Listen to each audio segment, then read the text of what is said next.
just got up. Anyway, response video to the modern mystic who has called me on a choice of words. Choice of words. So yes, this word choice, I'm going to try to avoid it. Try to find some other replacement word, because you don't choose. You know, you just don't. Okay, you will decide. Your brain will do. It will do based on a sequence of events that we don't have any control over in any real way. That's determinism. It's just the way it is. This is a process that we've gone through where programmed devices, just like this computer, will do what it will do. And it's set up to do it. Okay, what it's doing right this second. It was set up to do it right this second, and it can't do anything else, and that's just the way it is. We're the same way, and he knows I know that. And it's good that he calls me on the words, and I even said it in a video that I'm going to make mistakes in videos, and it's okay to call me on it, because we do have to fix this language problem. And there is a language problem. We have lots of words in our vocabulary that we use commonly that aren't accurate, so we shouldn't use them. So I should have said something. Instead of saying you could choose to run the old lady over or choose to help her across the street, I should have said you'll be persuaded to, or you'll be inclined to, or some other language. You know, you'll be compelled, you'll be something to indicate that you have to be structurally in the mood to run her over or help her across the street. And the only argument to this futility argument that I'm making is that yes, everything's already futile in the sense I can't really change anything. But as the modern mystic pointed out, we don't have predictive power yet. So from our position in this rigid bumpity that we're on, we can't see it. So he held up a CD as the example. You know, I can probably show that. You know, telling carrot. It's a nice, metaphor-y kind of thingy, but it, in a sense, doesn't really explain how this actually works. In the sense that it's more like an old piece of vinyl, and the record just keeps playing over itself, and it keeps putting marks on the record as it's playing over itself. It's recording as it's playing, in a sense. And so the bumps of the past become bumps in the future, and become in the present, and then they're red in the present, and then these new bumps will be red in the future, essentially. So it's more like a device that just keeps recording on itself. It's like a ball bouncing around and around and around, and creating deficits, and it just keeps hitting those deficits from the past and changing the angle of its bounce as it's playing the game, as it's rolling through time. But obviously the future isn't here yet, but it's inevitable where the ball will bounce. It's going to happen. But obviously, as individuals in the bouncing present, we don't know who we're going to persuade. We don't know how we're going to impact people. There's like magic words, so to speak, okay, that will open the sesame door, like the open sesame door. And if we do say those words, we will alter the programming of other people.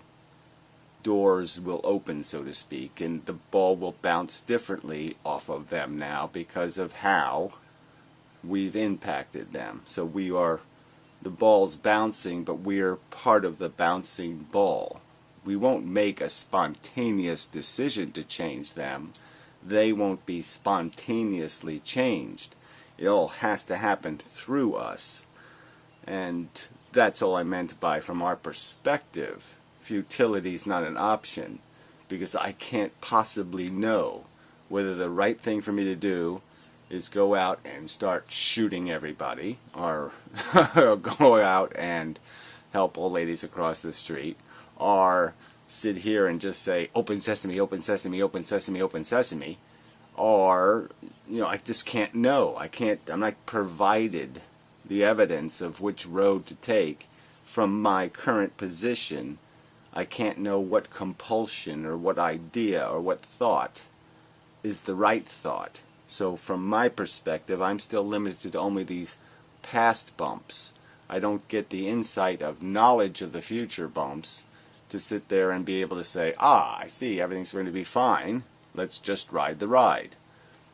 Instead, I'm stuck in the ignorance of the present, and brain wheels and deals and has to wheel and deal. I have to go through the angst and the emotion and the crap, because that's part of the determinism that will get me to saying open sesame, or get me to drinking a cup of coffee and the door never opens and everything goes wrong and I get cancer and die futilely.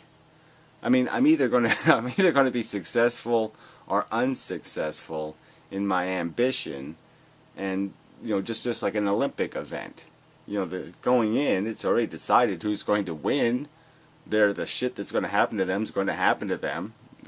Some woman's going to have her period and lose the race or something. It's going to happen, and it's determined, but they can't know it going in. They have no guaranteed knowledge of any of these little idiotic circumstances that's going to dictate, like, my ski pole is 2 years old and I should have took a new one because it cracked in the middle of my event and fucked me. Whatever the thing would be. Can't know it ahead of time. I have to play the game from this position of ignorance. So I'm not discounting determinism. I'm just in saying that, all I had to do was change the words a little. I will either persuade you to run the old lady over or help her across the street. Or I could have said somebody else could have done the persuading. But the point is you will be impacted in such a way to be in the psychological position, the mental position, of either inclined to help the old lady across the street or inclined to run her over. And that's why our existence is still vital, in a sense that we don't know what the outcome is going to be, and we don't know whether we're fundamentally necessary to the outcome, whether, depending on how we are inclined, whether we run over the old lady or help her across the street, whether this will affect the future. So that's my only argument here, is that futility in a circumstance of ignorance or uncertainty can't really be argued as an option in terms of I can do nothing, or nothing won't matter, or whatever I do, the outcome would be the same, because obviously it wouldn't be the same no matter what the outcome, whatever I do. But what I will do is determined, and it will be determined by what I understand and what bumps I have and how rotten my ski pole is. So whether I win the gold medal and do the right thing and convince everybody and do everything right will depend on a lot of circumstances, primarily my own, but whatever, that will compel me to either say open sesame and get the magic words right, or get the magic words wrong, and these people aren't persuaded and they still act like assholes and they still talk shit, and yeah, the whole thing spirals into the toilet. This is the idiocy here, is that what I do might just be, I could be the muse for a Martin Luther King. We could argue that Martin Luther King's 7 years old, and somebody could inspire him to be a crusader, or somebody could inspire him to knit interesting little things or something, and this event of persuasion would change the future. But obviously the past was written too solid by solid events that couldn't be changed. but the fact is we can imagine that they can be altered, and we can imagine, it's part of our imagination, is going to be part of our programming, and what we're capable of imagining will be part of the programming that will dictate our behavior. So in a sense, I have to have the possibility of having been enlightened to have some sense that I can say, "Open sesame." I have some knowledge that the door will open if I do say the magic words. That knowledge alone has changed destiny in the sense that it makes me capable of at least standing in front of the door going, saying all kinds of shit to try to get the door to open. I wouldn't have been able to do that without some knowledge and previous programming.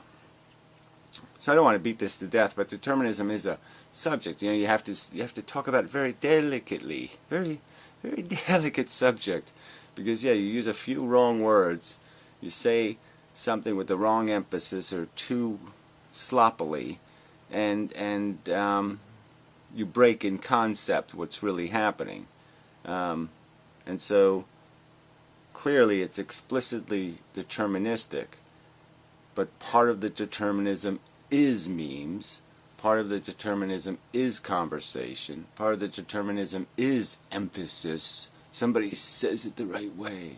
I have a dream, and the actual tear has to come down the face.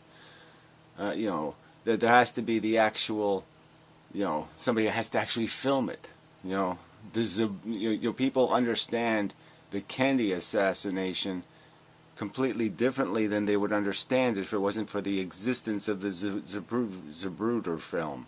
So if that film of Kennedy having his head blown off didn't exist, just imagine the speculation that would be going on.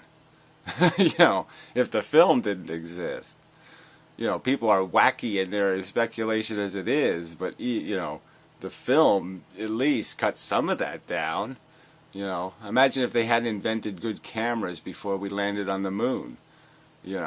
People might be, oh yeah, sure, they say that we landed on the moon. You get it? I mean, there's, the swirl, it's more complicated than just saying it's all deterministic and we can all just not swirl. That what the world will be isn't depending on us first inventing cameras or, understanding that we can say the magic words potentially are some other thing. It's not dependent on our knowledge, that it's not dependent on us emoting, that it's not dependent on us persuading, that it's not dependent on us impacting. These are all things that will change what happens. These are all things, change, see again, I used the damn word. These are all things that are part of the deterministic end. They're constituents to it. They're necessary components to it. The future will not be that future if you don't have that thought previous to that future kind of thing. So that's the argument here, is that we have to do all of this stuff in a current circumstance of ignorance of the future, so we can't already know we failed, or we can't already know we succeeded. We can't know that. We can't know the path. We have to actually go through the process of deciding, and that's always going to be difficult. And I would argue that for it to be fundamentally worth anything, you have to think. Okay, it does matter. If you don't think it matters, you probably won't do anything that matters. You probably already broke, in a sense. Your brain was already broken out of relevancy to having a constructive impact because you disengaged through some notion that you weren't necessary, that you didn't have to jump in front of it, you didn't have to jump on any grenades to impact the future. Yeah. So, look, the danger here is that we do have the capacity to imagine different futures based on different decisions. And we can model them and say, okay, I understand that. And I suppose that we could argue, we could agree that if we saw certain signs from the economy, certain things happening, we could predict certain things, like a crash or something else. We could see the run on the bank, and we could know what the implications of that are. So there's signals that can say, okay, we now have a certainty about what the future is, and now we can do something by programming to compensate or take advantage of or blah blah blah.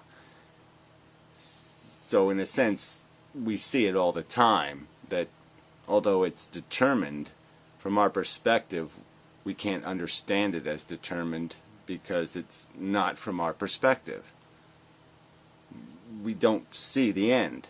So we have to go through this mental process of looking and analyzing and feeling and reacting, because we're part of the presence, putting the proper bumps on the record so that when it comes around again, it'll bump right or wrong, depending on what we did. Okay. So I probably haven't done a perfect job of doing this. See, this implies this CD thingy, and we're here on the CD. It doesn't explain the writing, and the writing is this processing. You have to put us on the CD. You have to put this moment as a non-spontaneous, previously created bumping. We're the echo of the past, marking the present, deciding the future. Yeah. So anyway, but yeah, I'm going to try to I have a program running, brain, that's looking for the words, the magic stupid words, like choice. And it is trying to say, don't say that. But that always takes a while. Just like, I still say things like, oh, and what was the one I said all the time? Like or something, right? Well, anyway, I say that too much. So obviously these programs, these filtering programs, where you have a desire and a notion to do something inside your brain, don't work very well. So I can't guarantee it'll never slip out of my mouth again, but I'll try. Okay on you for noticing it. Okay on you for bringing it up, I suppose. I suppose. It just seems like a bad transition in conversation, from my perspective. Because again, I'm trying, brain is motivated and concentrating on the fact that if I throw my impacts, my whatever I have as energy, at other people and dent them, I can dent them into helping the old lady cross the street instead of running her over, and maybe one of them now will say the magic words that will open the door, kind of thing. And determinism doesn't help me in any way, okay, and knowing that I already have done it, essentially. I will robotically go through this process. I'm robotically making this video, even though none of it feels robotic and none of it seems robotic. It is robotic. It's programmed gibberish. But the fact is, this programmed gibberish will impact other people. And then they'll do different programmed gibberish because of it. So, again, from my perspective, I can't. Brain would be stupid not to sense, feel, think, say something else instead. Say it better. If it didn't say those things, it wouldn't be functioning properly. it should feel, it should want these words to be more perfect, these words to do what they have to do, accomplish the task that I know needs to be part of one of these little rings. Somewhere in one of these rings, people have to get a clue. And I'm saying I'm trying to be a previous bunch of shit that will compel them to do the right shit in the future, so the right shit happens in the even more distant future. I'm deliberately and willfully trying to seed the frickin' future with the right present reaction to past information.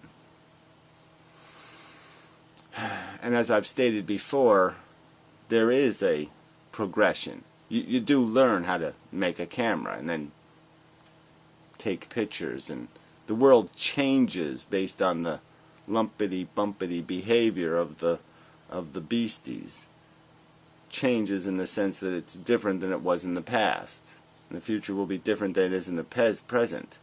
But it will only be different because we do our inventing, because we do our work, because we do our shit that is necessary to the shit that will be the future. Okay. Look, the simple bottom line is I can imagine the world in the future, and I can imagine the world that would have existed, or I can imagine probabilistically or with some sort of reason that the world would be different if Martin Luther King existed or if he didn't exist. That the world would be different depending on who won gold medals. That the world would be different depending on who won a presidential election. That it wouldn't be the same future. That it would be changed because different magic words would have been said and put on a building, and different behaviors would have taken place, and different people would have lived, and different people would have died. And those facts mean that the future would have different bumps on it. I can imagine it. Obviously, I can't change the past. I can't change the present. So the future will be, because I can't access that either. Yeah. But I am cog. I am wheel in gear work. My wheel's going to matter, and my wheel experiences turning in a world that I can't know. In a way where I have to make what I think are decisions, what brain contemplates as decisions, what brain angst is over as decisions. I'll have to do it in the present, in a circumstance where I'll have to know it matters for me to worry, which may be very necessary to me taking it seriously and thinking more or doing, that will make the difference in terms of the quality or the usefulness or the effectiveness of any impact or persuasion impact I might have on other people's programming. If I don't take it seriously, if I don't experience it as serious, it may well be likely that that's what was missing. Okay, and that's why the future's going to suck. Kind of thing. Alright, I really didn't want to go this long, but this is a gnarly subject to bring up in the middle of a conversation about what is the standard of evidence for conviction, which I think is the subject we were previously on, where we can convict silly Pyrrho notions and silly to-be-serious notions of being silly notions, and we can convict serious Gary arguments about the fundamental nature of life as being serious facts, because they are every single little piece of reasonable evidence supports them and should carry them through the past into the future. Yeah. So anyway. Thanks for the video, but yeah, well, I mean, I I have to react to it in just this present moment. It is like, oh, jeez, a little bit nitpicky, but whatever. Yeah, it was my bad. Choice is a stupid word. Decision is a little bit fudgy too. I don't really like that one either. So persuasion, maybe we can come up with a good word for when your programming is changed. Reprogrammed. And see, that implies that we did it over, and you can't do it over. So that doesn't really work either. But you have to, I would hope you would, maybe you won't concede this, that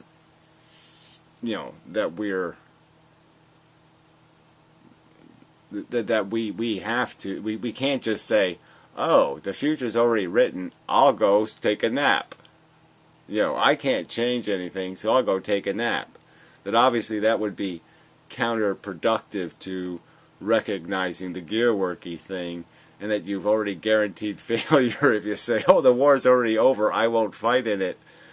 And the truth was, if you fought in it, they would have won the war. I mean, this is the reality here. So what notions you have in your head do matter, and even though you're going to decide, inevitably, the process of decision has no appearance of inevitability. Obviously, when you're sitting here, you don't know it.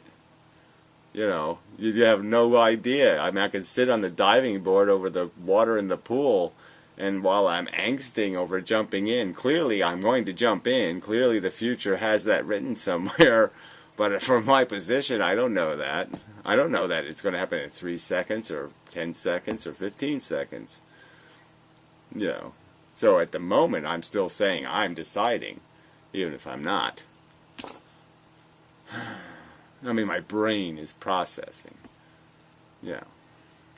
But that doesn't sound as good as I'm deciding. My brain is processing. But it's okay. I mean, but that's how the language has to change. That I'll agree, if that's what you're saying. If you could agree, that we have to change the way we use words to say this more accurately. But I wish you would concede that even in that, there's a certain logical problem of disengaging people from their function if the words aren't said right, and you somehow imply that people don't have to fight in wars anymore and they're still going to win them, because that would be stupid. Right? That would be idiotic, right? To say, oh, we're going to win the war anyway, and then nobody fights in it. Yeah, see, that would be illogical. So somebody's still going to have to somehow be motivated to fight in a war they think we already won. Yeah. So I'm just saying, that's the catch-22 of this conversation. Okay. Now it's enough. Okay, I feel better now that I've sewn that up. Such.